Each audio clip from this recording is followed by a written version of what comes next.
Hi guys, today we're going to introduce the literary device of allegory. So let's get right into it.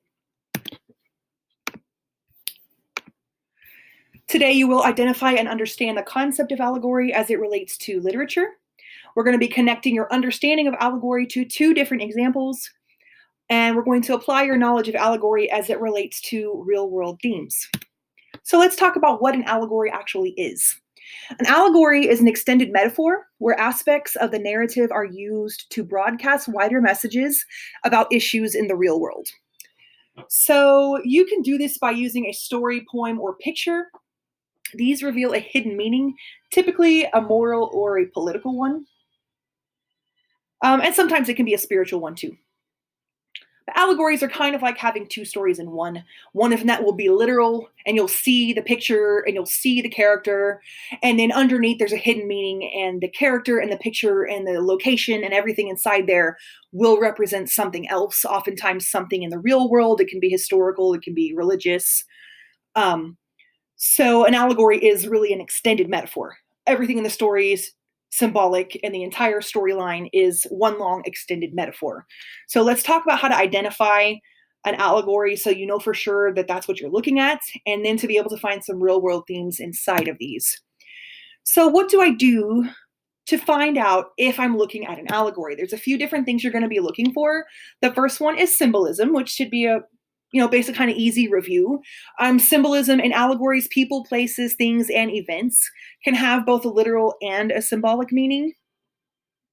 So again, you have that whole hidden message thing where you see one item or character or object, but it actually represents something else. So the example I have for you is from Suzanne Collins's Hunger Games. You've got the nightlock berries that Katniss and Peeta were threatening to consume at the end of the story. And because they were threatening to consume these, they represent rebellion and the refusal to be controlled, because they show that Katniss and Peeta can beat the Capitol at their own game. So the berries themselves are rebellion. And so we can see how they are symbolic of that concept. The next thing that we're going to be looking for is personification. These are abstract ideas that can be embodied in people, animals, and even locations. Sometimes these can look a little different than we're used to. It doesn't always have to be a talking animal like we see here. Sometimes it can be a human being that embodies abstract traits like faith or hope or religion or that type of thing. I did give you the example here of the cowardly lion. He embodies the human ability to overcome fear. And in the end, he is awarded with courage, and he embodies that trait of courage at the end there as well. Next thing we're going to look for is satire. Satire is humor, irony, and exaggeration used to highlight a character or event in order to emphasize the lesson of an allegory. This is not to be confused with a parody. A parody will make fun of an original piece of artwork, but it will do it in kind of a respectful homage type of way, where you might laugh at it, but in the end, you're watching it because you like the original, or because you can now better appreciate the original piece of artwork. Satirical artwork is different. It is meant more for criticism. It's designed to expose people's vices, and yes, oftentimes it is entertaining, and it is supposed to be entertaining. That's how it grabs you. But oftentimes these are used for political or topical events, which are like things that are kind of current. So you see the example that I put up here from recent Saturday Night Live skits that were going on during elections in the fall of 2020. So they've got the two presidential candidates right here. They've got Trump and Biden. And if you watch the video clips, you would see that what they're doing is over-exaggerating the weaknesses or the vices of these presidential candidates, with things kind of like their ignorance or pride, or really kind of expounding on things that are negative about these guys and just kind of blowing it out of proportion. So that this is an overt criticism of the vices of these two individuals. And there's supposed to be humor inside of it, which there can be as well. Okay, and the next thing we're going to look for is a moral lesson. You can argue that any good story does have a moral lesson, but we want to make sure that the moral lesson is associated with the extended metaphor, with the symbolism, with the satire. So it's all kind of one big present with a bow on top. So the moral lesson has to be connected somehow with what is it you're really trying to get across to me using these particular characters, using these particular locations, using that hidden meaning, what underneath is the actual message you're trying to get to me. So I've got a picture here from Star Wars. It is arguably an allegory about the Holocaust. In fact, the soldiers from the dark side were called stormtroopers, and in real life, Hitler's soldiers were called stormtroopers. So a lot of people equate the two as being connected. So a moral lesson example right here would be kind of the juxtaposition of good versus evil. Remember, we had talked about archetypes earlier in the year. So good versus evil is that archetypical age-old battle. And then, of course, the moral lesson would have to do with, though everybody has evil inside of them, or evil aspects, or evil coming towards them or around them, that good does always prevail. So you've got your lesson there. Okay, so now we're going to see if you can locate an allegory in context. We're going to look at an example from a cartoon, and then we're going to look at an example from a novel that was turned into a video. All right, the first clip is from Zootopia. So you're going to be making connections to a real-world problem that we face today. See if you see any of the following elements in the video clip. Look for those 4 indicators of an allegory. Check for personification, symbolism, satire, and does it have a moral lesson?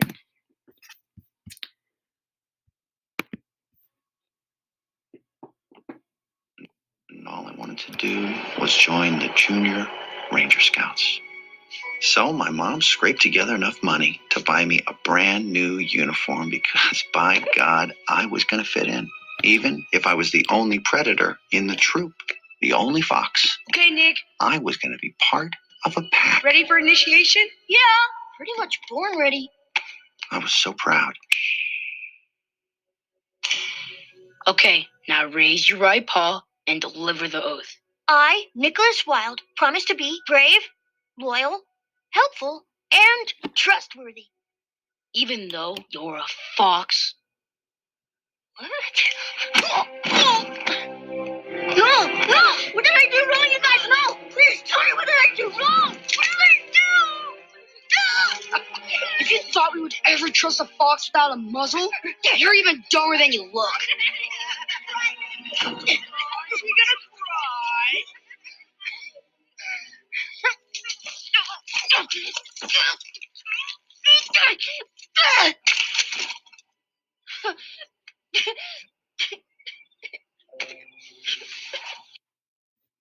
Okay, so let's take a look at some of the allegorical implications.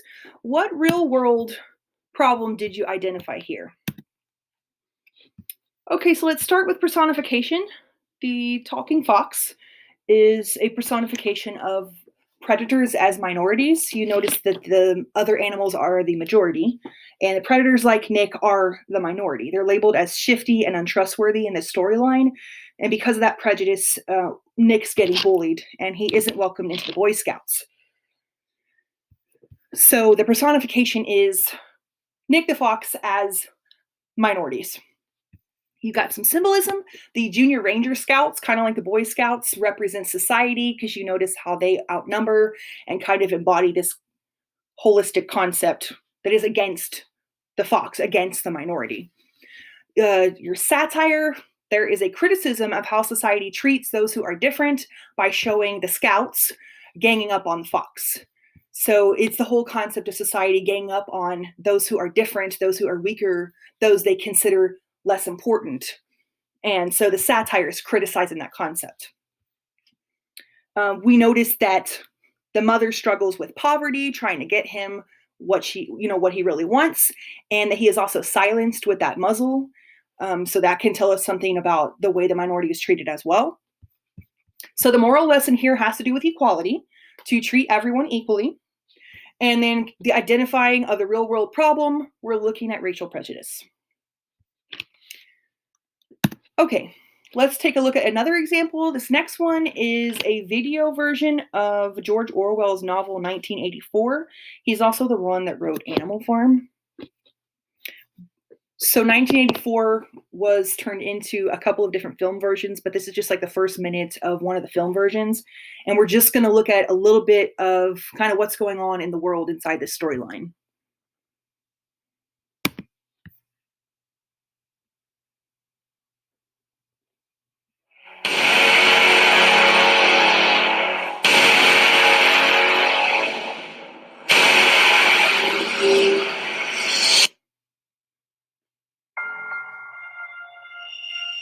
Unlike anyone else in your script one, Winston Smith seems to understand that he might be happier if he were free. He watches others and tries to blend in, tries to conceal his unpardonable desire for freedom.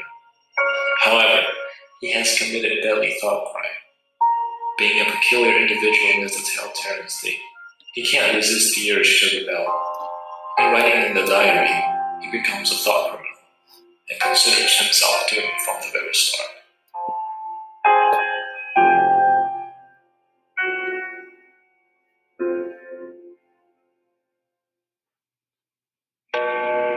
This is the 2 Minutes Hate, a daily routine that arouses people's hatred against enemies from other states and their love for their supreme leader, Big Brother.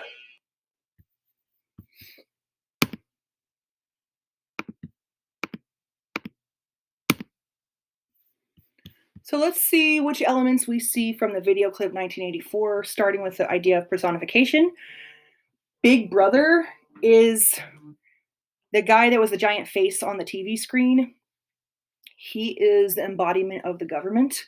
In fact, people, even in conversation today, allude to Big Brother. He's become a universal symbol for intrusive government and oppressive bureaucracy.